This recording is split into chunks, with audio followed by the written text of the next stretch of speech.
Hi, good afternoon. Welcome to Real Man, Real Issues. Here we discuss the issues of men, the boy child, the family, the way it is.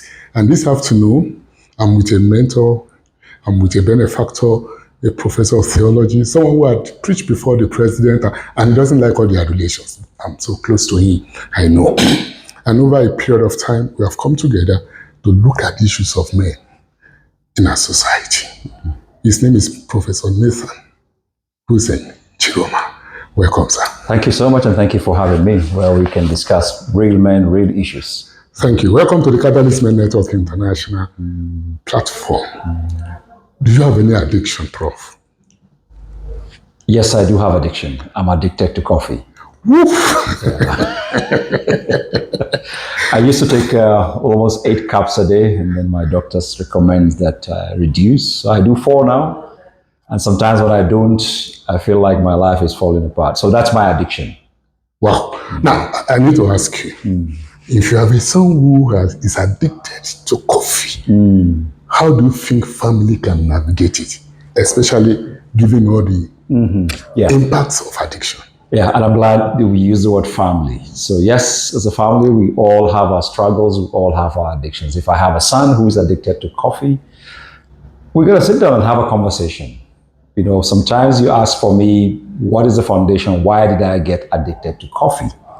It's because at some point, that was just the only thing that I get exposed to. Every meeting I go to, it's coffee, and that's how I get addicted. So I think the foundation is to start a conversation saying we are doing this conversation because we're a family. It is not because I hate you, but we are trying to walk through the journey of the addiction, the pros and the cons, and they can have their choice. But in the addiction world, there is a soft addiction. Coffee is a soft addiction in a way. Yeah. Although it also has its own effect on your health. Yeah. Now, let's talk about hard addiction. So let's say one of my sons is addicted to pornography. Is that a hard addiction? That's what you mean by hard addiction. Is that That's a behavioral that's addiction. a behavioral, yeah. Now, let's talk about substance addiction. That's and correct. Let's look at gambling among young Christians. Absolutely. Let's look at sports betting. Yeah, that's Let's look at womanizing as an addiction. Let's look at intimacy as an addiction. And then as a pastor, as a teacher, have you had opportunity to navigate one young man out of issues like this? If answer is yes, how? That's if correct. no, what can we do? Because the thrill of addiction, they say we don't understand it. Absolutely. You can become a millionaire overnight through sports milk betting. Exactly. Yeah, so that's a good one, and I'm glad you brought the betting one. And I have said it in different forums that one of the time bomb waiting to explode among young people is the betting addiction. A lot of young people have gone into stealing, have gone into different vices because of these action of sport betting. I have navigated 2 young people from sports betting. One of the things that we need to understand to help them navigating is actually what makes them to bet. Like you said, betting will promise you easy money, but why will they want easy money? It's still coming from the society. The models, the expectations, the society we live in. One of the young people I have to navigate, he tells me, what I have discovered is that once you have money in the society, you get respect. Nobody asks you where you get the money from. Society will tell you, once you make it, they give you, in our context, they give you titles, but nobody questions that. Society also pushes to say, well, the only way you can get accepted in our society, it's you. When you have money, you get accepted. So that young man, I started asking, okay, so what do you need the money for in the first place? Why do you get involved with that? So he outlined A, B, C, D. And then the journey we started is coming to say, okay, let's go back to your identity. Because the society defines who is accomplished. The society defines who is a failure.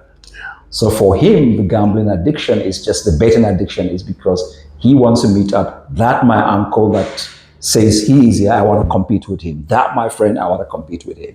Then we started genuine identity. What exactly do you need?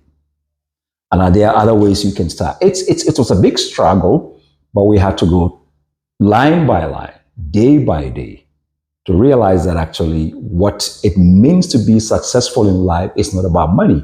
The question I ask him, so when you make the money after that, then so what? So we need to help young people understand the so what question, because society has set standards that if you don't meet these standards, That's not about life. So what the key thing he told me, what helped me when I asked him the question, why do you exist? What is the purpose of your life? And those two gentlemen, we have journeyed with them, and now they are free from that betting addiction, but not only free, but they have volunteered themselves now to become mentors and coaches to help other young people. And now their words carry more weight because they were victims before. Yeah. And now they journey, they share their story, how I was patient with them, because sometimes they come back after a month, they are back into it. But I never give up on them because I see more in them than what the society sees. So that's an example. Thank you. So what you are saying is that mentoring and coaching and patience and ready to walk the journey with the next young man makes all the difference. Not only that, be able to see beyond the young man who is in baiting, be able to see the potential, be able to see tomorrow in the young person. Okay. And that gives you the ability to continue journeying with them. Yeah. Okay, so in addition to seeing beyond that, bringing them back to the original identity and purpose of their creation. Let's get back to the Christian family. Okay. Deniers in Christian, never, not my child. Yeah. And I'm talking about heart addiction. You know, they know, families know that, oh, my child is taking substance, destructive substance. And then it's like, we live in the now, not possible. And then we look forward to, pastoral counseling. We look forward to prayers. We look forward to going to the mountains. The heavy load of denial makes addiction becomes more difficult, even within the family system. Absolutely. How do we tell families to come open and say, sorry, we have this issue? Well, that still goes back to society because, like I've said, as a pastor, I have worked with many pastors who said it will never happen with my child. But we have to understand that our children are not immune as Christian families to other things that other non-Christians are exposed to. So the first thing is for us to understand that, yes, our children, if not for the grace of God, are prone to those addictions.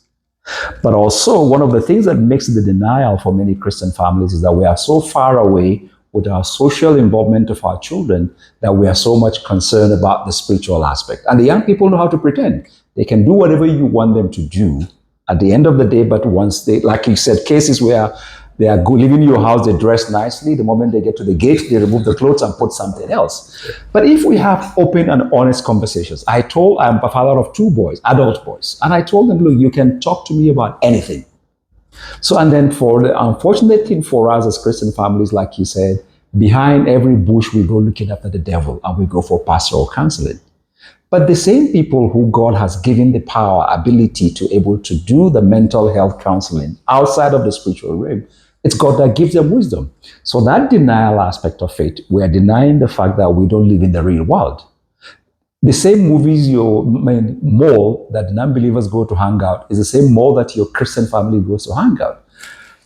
But I think above all is for us to create a forum for us as far Christian families where our children can talk to us without us judging them.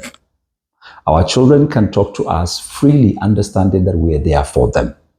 And when the reality hits, we realize that there are things like my boys now did not talk to me about. And I told them, if you have another adult that you're comfortable talking to, go talk to him, because our goal is to say, how do we help you become what God wants you to be? So denial is real among many Christian families, but denial will not help us. We have to use every opportunity that God has given to us.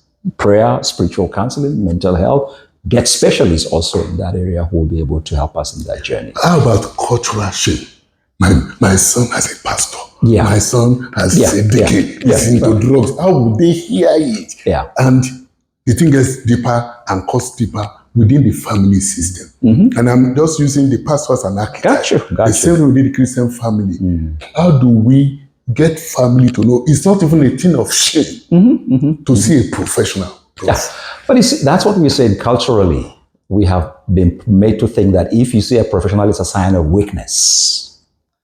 And we have to move from that cultural shift. And you know what people say? No, it's our culture, it's our culture. Every day we are prone to new cultures. The cell phone we have today is not part of our culture, but we use it. Some of the medical facilities today we never had them. We used to have and all that. But now if we are prone and open to receiving those things, then we should be willing to help our young people go see professionals, because that it's God-given opportunities for us. So we need to break that societal cultural expectations. Remember, people are not coming up to go see professional because they are afraid of what will people say. We must break that. You live for you. Your family live for you. At the end of the day, if your family is happy, if your family is well, it's you. The same society, we have to remember that you can never please the society. So if it's your child health is involved, forget about what people would say. Get professional so that once your child is healthy, the same child. I give an example in my local community. We only had one church, for example, in my community. Yeah. And then one new church came, and then the young people left the main denominational church, main line, and started going to that new church. And these same young people were never going to that church. So they would say, oh, this, and I went there and said, what's the problem? Are you more concerned about them getting involved in the church, or if they go to the drinking places and bar, because we are concerned, oh, how can my son leave my denomination and go to another denomination? That's an example. So I think we have to realize that we don't live to please people. Everything is about us. If my family succeed, we succeed. We can never please anybody. Well, please, Prof, it's like you oversimplify the issue. I'm going to take 2 or 3. That's okay. You oversimplify the issue. If you look at a particular West African country, the brewery annual turnover is in billions of their currency. The place of social media re-engineering of the young people. And if you look at sports betting, a lot of sponsorship that looks good underneath. Yeah. For example, they also say, well, cigarette smoking is, cigarette smokers are liable to die young. That's correct. More and more people are buying and using alcohol. Now, how do we get corporate social responsibility in terms of addiction and ethical ways of making money? Because this guy pushed the theology. I'm sorry, that's your but that's the theology of addiction. And I'll give you a practical example. When there is a party, they invite young people in the university and they share cigarettes and condoms for free. And condoms for free. How do we do a critical corporate balance between family values and the media that pushes kids? Yeah, that's a very good question. And I'm sorry if I sound oversimplified. That's not my intention. It's not about I'm simplifying. But here's the reality. You can't fight the big corporate oligarchs. That is their way of making money. It's just like the same issue we talk about in terms of the pharmaceutical companies who sell things, and they know that those things doesn't work, but it's a big cartel that we can't fight. And that is the reality. But as a church, we have an ethical responsibility to come out and say it the way it is. But then now you talk about family values. So then what will be our responsibilities? If these big oligarchs who are making money because it's a cartel will always be there, and you know if you fight them, you will not win, where should you channel your energy to? You channel your energy to your individual person that you know you have control over. You don't have control over this big mega because they have the money and they can push the government and there's corruption. Then that comes back to the family values. How do you inculcate? Because like they say, the old saying, you cannot stop a bird flying over your head, but you can stop it from making a nest over your head. So I think for me, if we focus to fight more of those, we are fighting a lost battle. But then how do we invest more of our young people? There are millions of young people who are saying no to those, who doesn't want to blend. You invite them to those parties, they won't come. Why? Because of the values that have been instilled in them from the beginning. I mean, like, people will tell me, oh, you let your son go study alone somewhere. I said, well, I know what my son is made of. I'm not saying that he's not prone to those things. But if you instill the values, and like, for example, the Catholics will say that. Catholic will say, give me a child when he is 1, take him when he is 6, he will remain a Catholic for the rest of his life. Why is that?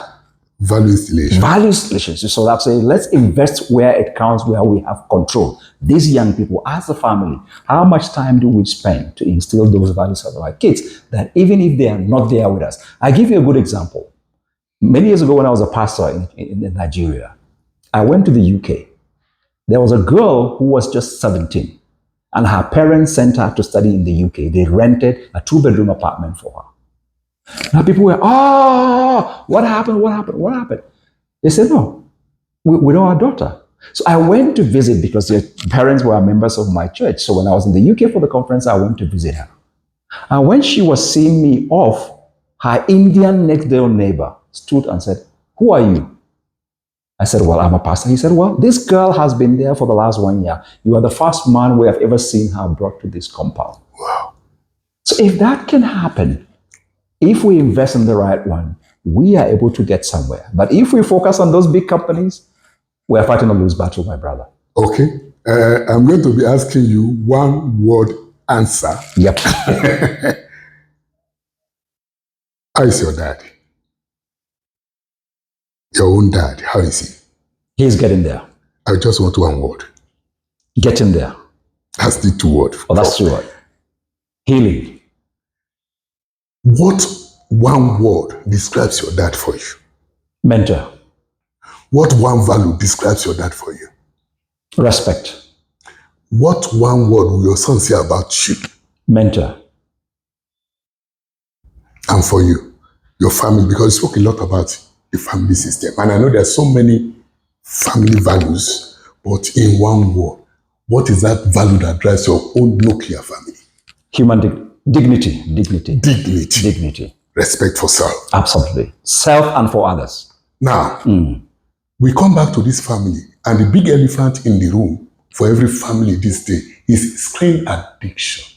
And I want to be a bit personal. Yeah. How are you able to navigate value system when your sons are on the screen, and then maybe madam is on the screen, and then you have things to do on your laptop? Because when we say screen addiction, a whole lot of people they assume that it's just the phone. No, the video game is a screen addiction. The laptop is a screen addiction. Television programs, all of that. Can you please share with Christian families, if you don't have screen addiction among your family, what did you do? 3, 4 sentences, what you did that can help families going through screen addiction, because it's an elephant in the room. Thank you. Before I say what we did, we have to come back to the notion also to understand. Screens are not demons. Those gadgets are not demons. If we start by demonizing them, we will not see. How do we help? My son is a very famous person in terms of PS4 games, my older son. He loves PS4. At the end of the question is, why do you play CS4? Why are you always on your phone? What helps us to navigate?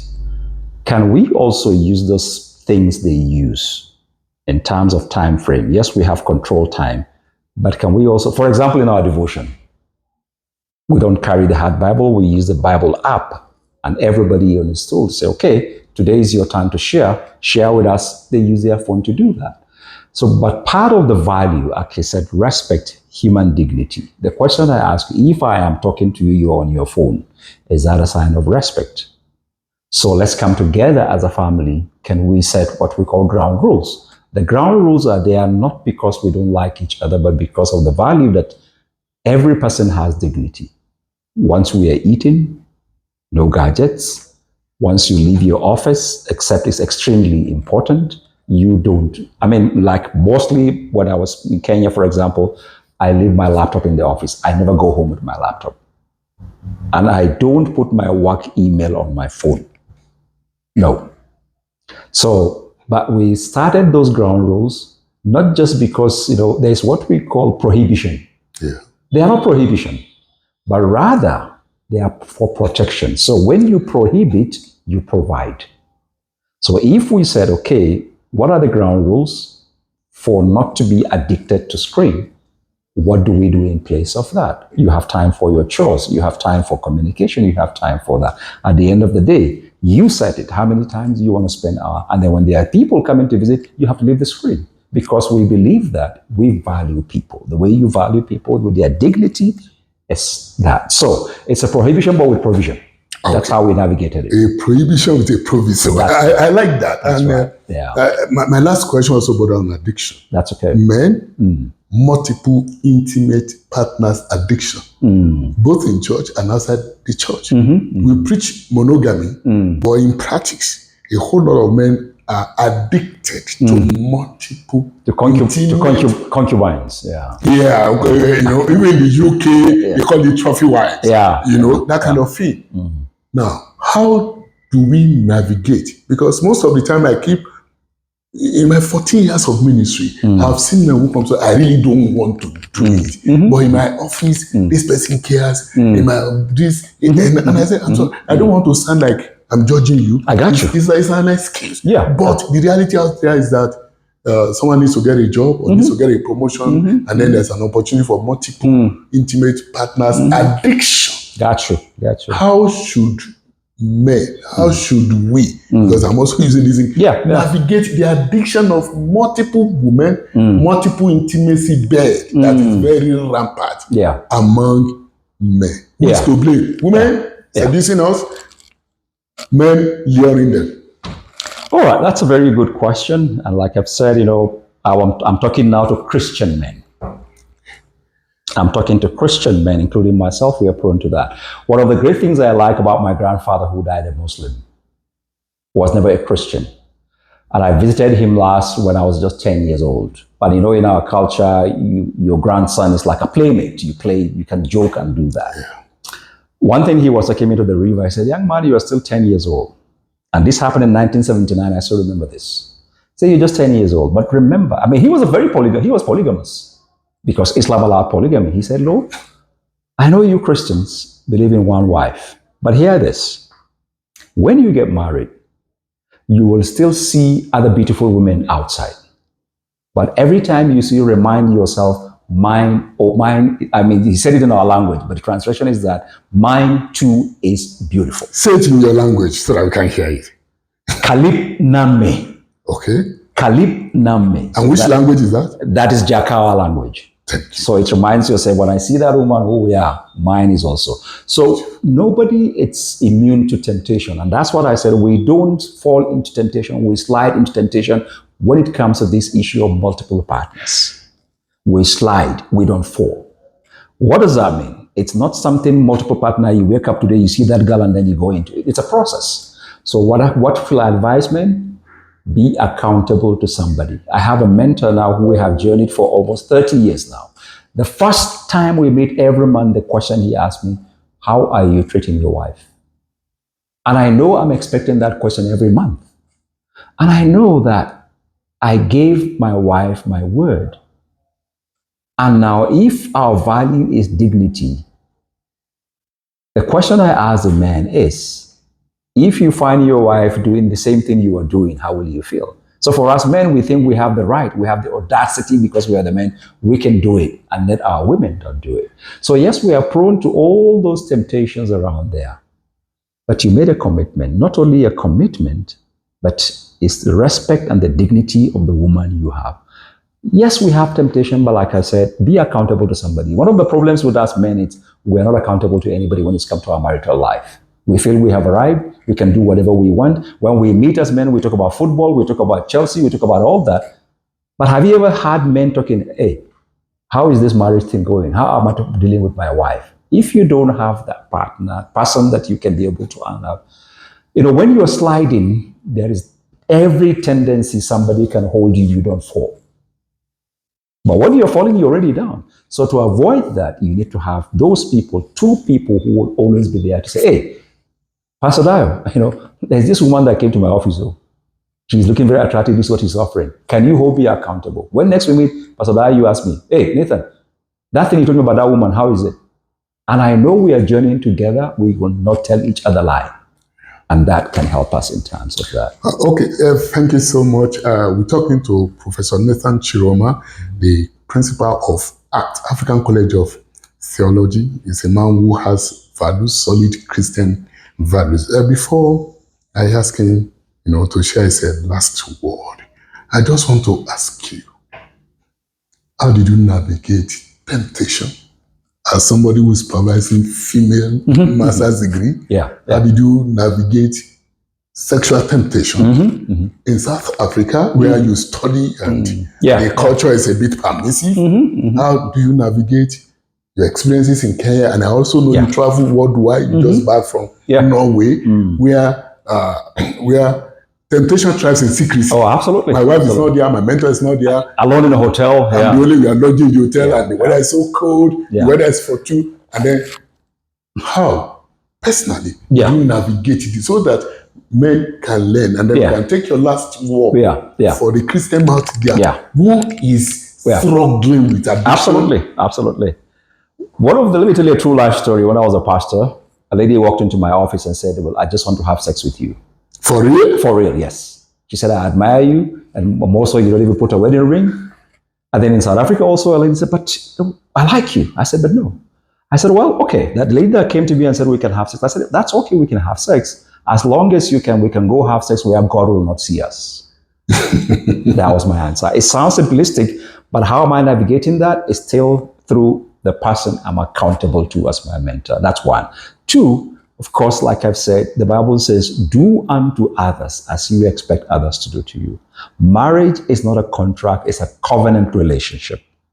If I have made a covenant with my wife, that yes, it's you, every other person that comes your way, some of them can be very appealing. Like I said, there's one that told me, I just want to have a baby with you and then you can go live your life. I'll give you how much money you want. But at the end of the day, what will it profit a man to gain the whole world and lose his soul? And imagine also, remember, I'm a mentor to many. I'm not just a mentor in words, but I'm supposed to be a mentor in word. That's why my desire is to say, like Paul, follow me as I follow Christ. Yeah. Okay. You help us say what to the catalyst men out there, to the men out there. You're a man, you wrote always gripped by grace. And sometimes grace do fail us. Sometimes. Or maybe you are the one who do fail grace. I don't know how to put it. What's your word to men? What's the word specifically to the catalyst men? And then we have the Titan tribe between the ages of 17 and 26, young men in the university. I just want you to segment them. The men generally, the catalyst men, and the Titan tribe. Young people, future husband, future father, future decision makers. What do you have for these 3 layers of people as we appreciate? Well, generally for all the men, I'm just saying that, the society depends on us. We're the men, in the sense that we need to give direction. We need to be fathers. We need to be mentors. And for the catalyst men, that's why we use the word catalyst. What is the word catalyst? Catalysts are change agents. Whenever there's a catalyst, somebody as a catalyst who makes the difference. So for the catalyst men, all I'm saying is, can we make a difference? Not just by our words, but our deeds, so that other people can see. And for the younger people who are coming, the world is not your standard. The word of God is the standard of living. The expectations of the world, yes, is there. But I want to say for those younger people, Romans, do not conform, but be ye transformed. It's a process. That's why you need other men in your life. Don't be so arrogant. Like I say, sometimes we feel we have a right. Life is learning. The more you know is the more you know you don't know. The more you know is the more you know that you don't know. And that's a philosopher. I think Aristotle that says. Aristotle says that. Yeah. I'm also going to say this the way he has said it. He who thinks he stand, take heed. Let's see fall. But when we talk about addiction, young people don't take away the issue of peer pressure. Don't succumb to pressure. If you are a young man like Prof, please have mentors, have coaches. Personally, I have peer mentor, I have senior mentor, and I have junior mentor, so I can have holistic view. Upward, inward, and downward. Inward and outward. And you heard what he just said to you, young people. You don't own the world. Therefore, don't conform to that world. My name is Dario Adeyemi, and this is Real Men, Real Issues. And we've been talking to Prof. Nathan Chiroma. And we'd like to say, Prof, thank you so much. Hope you can come back next time. Yes, thank you for having me. And